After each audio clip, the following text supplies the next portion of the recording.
அதிகாரத்தில் எசேக்கியா ராஜா ஒரு நிர்பந்தமான ஒரு சூழ்நிலையில் இருக்கிறார். அந்த நிர்பந்தமான சூழ்நிலையில் தேவனுடைய சமூகத்தில் வந்து அவர் ஜெபிக்கிறார்.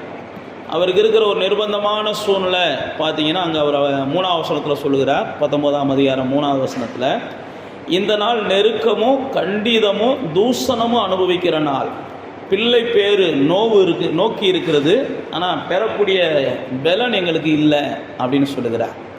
இதே அந்த எசேக்கியா ராஜா 4ஆகமத்தில் 20ஆம் அதிகாரத்தில் இதே ஜெபத்தை ஏறெடுப்பார். அங்கே பார்த்தீங்கன்னா இன்னும் கொஞ்சம் வித்தியாசமாக அவர் ஜெபிக்கிறத பார்க்கிறோம். 2 நாளாகமும் 20ஆம் அதிகாரத்தில் இதே மாதிரி அதே பிரச்சனைக்குள்ளே அவர் இருக்கும்போது அந்த 12ஆம் வசனத்தில் போட்டிருக்கிறாரு, எங்கள் தேவனே, அவர்களை நீர் நியாயம் தீர்க்க மாட்டீரா? எங்களுக்கு விரோதமாக வந்த இந்த ஏராளமான கூட்டத்துக்கு முன்பாக நிற்க எங்களுக்கு பலன் இல்லை. நாங்கள் செய்ய வேண்டியது இன்னதென்று எங்களுக்கு தெரியலை. ஆகையால் எங்கள் கண்கள் உமையே நோக்கி கொண்டு இருக்கிறது அப்படின்னு சொல்லி எசேக்கியா ராஜா ஆண்டவருடைய சமூகத்தில் வந்து ஜெபிக்கிறார். அவர் சொல்ல வர ஒரே ஒரு கருத்து, ஆண்டவரே, எனக்கு பலன் இல்லைப்பா, எனக்கு முன்னாடி இருக்கிற பிரச்சனைகளை சந்திக்கிறதுக்கு, எனக்கு வந்திருக்கிற பிரச்சனைகளை சந்திக்கிறதுக்கு, எனக்கு வந்திருக்கிற போராட்டங்களை சந்திக்கிறதுக்கு எனக்கு பலன் இல்லை. எப்படி ஒரு பிரசவ வேதனை இருக்குது, ஆனால் பிரசவ வேதனை இருந்தாலும் பிள்ளை பெற முடியாமல் அந்த பிரசவ வேதனைப்படுகிற ஸ்திரீ தவிக்கிறாளோ அதே தவிப்பு எனக்கு இருக்குது ஆண்டவரே அப்படின்னு ஆண்டவரை நோக்கி பார்த்து, ஆண்டவரே நீ தான் எனக்கு என்ன செய்யணும், ஏதாவது இறக்கம் செய்யணும் அப்படின்னு சொல்லுகிறார். இந்த எசேக்கியா ராஜாவுடைய வாழ்க்கையில் நடந்த சம்பவத்தை நம்ம சுருக்கமாக தியானித்தோம்னா, அவர் தேவனுக்கு பயந்த ராஜாவாக இருந்ததுனால பைபிளில் போட்டிருக்கு தேவனை அதிகமாக அவர் நேசிக்கிறார். தேவனை அதிகமாக நேசிக்கிறதுனால மோசே காலத்தில் உருவாக்கப்பட்ட அந்த வெண்கல சர்ப்பம்னு ஒரு விக்கிரகம், இதை எசேக்கியா ராஜா தான் என்ன செய்கிறாருன்னா உடைச்சி போடுறார். அது வரைக்கும் அந்த ஜனங்கள் வழிபட்டுட்டு வர்றாங்க.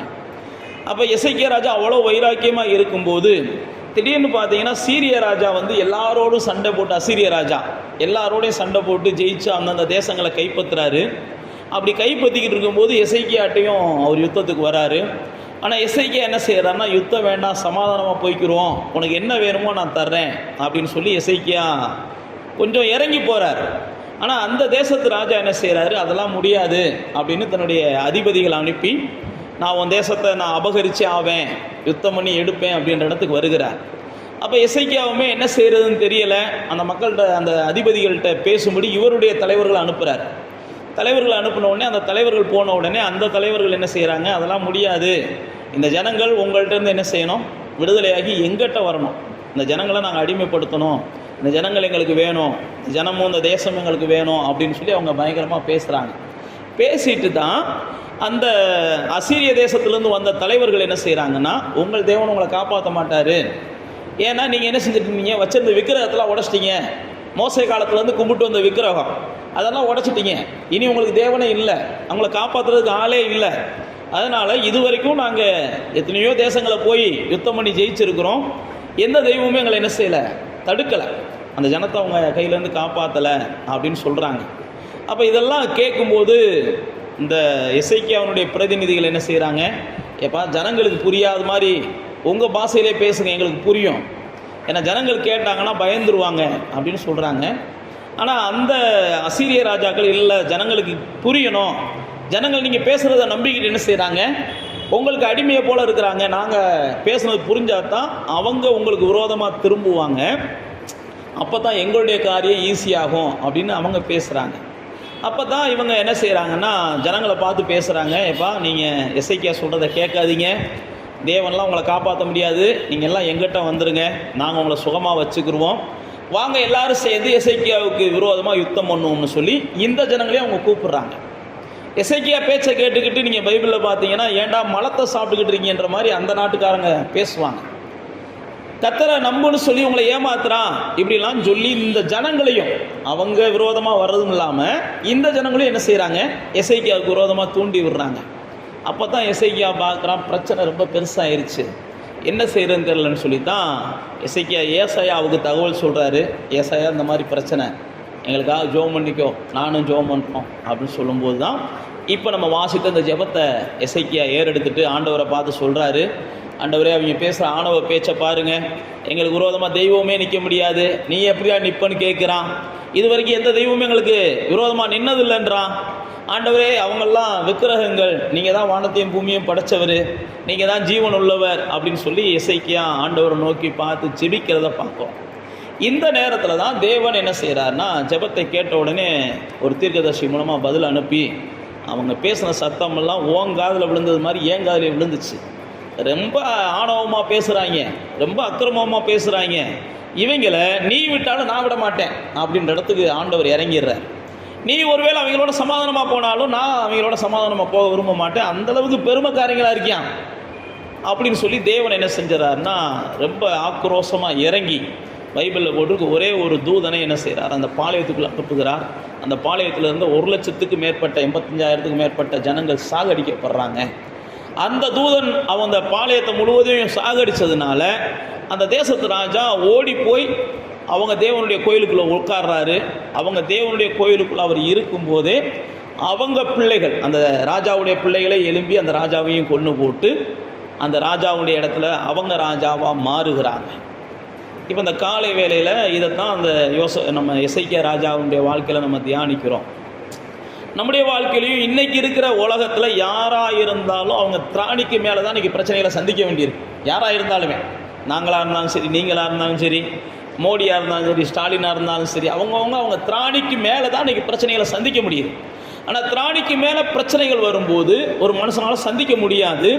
சந்திக்க முடியாத மனிதனுக்கு தான் தேவன் என்ன செய்கிறார்னா எசேக்கியாவை ஒரு மாடலாக காமிக்கிறார். அவன் சந்திக்க முடியலை, சமாதானமாக போக விரும்புகிறான், சமாதானமாகவும் போக முடியலை, எதிர்த்து நிற்க முடியலை. எசேக்கியா பாருங்க, சமாதானமாக போக விரும்புகிறான், சமாதானமாக போக முடியல. சில நேரத்தில் நானும் நீங்களும் அப்படி தான் நினைக்கிறோம். சில பிரச்சனைகள் வேண்டாம், முடிஞ்ச அளவுக்கு தாழ்ந்து கூட போயிடுவோம், சில அந்த முடிஞ்ச அளவுக்கு ஒதுங்கி கூட போயிடுவோம், முடிஞ்ச அளவுக்கு நமக்கு என்னமோ நஷ்டம் வந்தால் கூட ஏற்றுக்குருவோம், இழப்பு வந்தால் கூட ஏற்றுக்குருவோம், பிரச்சனை வேணாம் அப்படின்னு நம்ம நினைப்போம். ஆனால் அங்கே எதிர்த்தரப்போ அது விட மாட்டாங்க. இப்படி தான் எசேக்கியாவுக்கு நடந்துச்சு.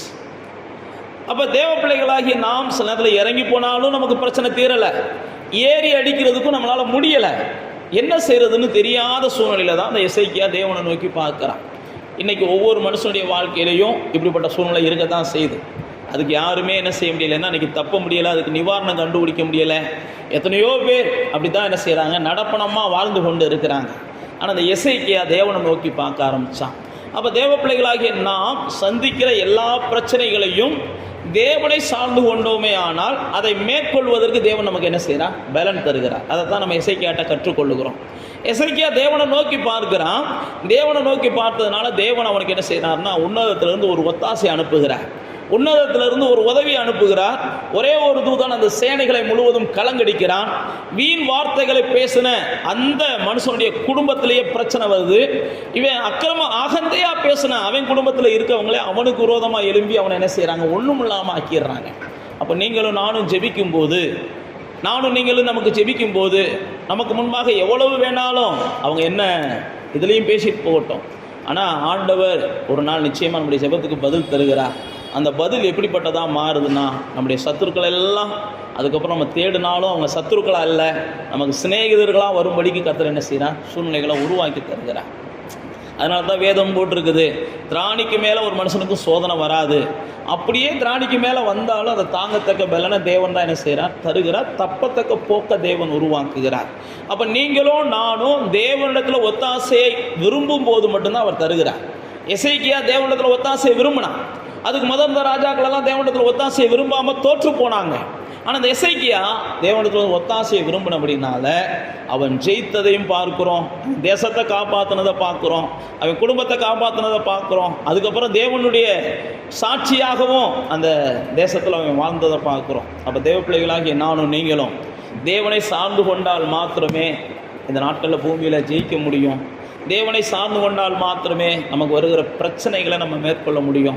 நாம் தேவனை நோக்கி பார்த்தால் மட்டுமே, தேவனிடத்தில் போய் ஒத்தாசையாக கேட்டு நின்னால் மட்டுமே தேவன் யாரை கொண்டாகிலும் நமக்கு உதவி செய்கிறார். யாருமே இல்லைன்னா கூட தூதனை கொண்டு கூட என்ன செய்கிறார், தேவன் நமக்கு உதவி செய்கிறார். ஆக மொத்தம் நம்முடைய பிரச்சனைகளை முடிப்பதற்கும் நம்முடைய போராட்டங்களை முடிப்பதற்கும் தேவன் ஒருவரே வல்லவராக இருக்கிறார். அவரை சார்ந்து கொண்டு ஜெபிப்போம், கர்த்தர் நமக்கு உதவி செய்வார். அப்படி கண்களை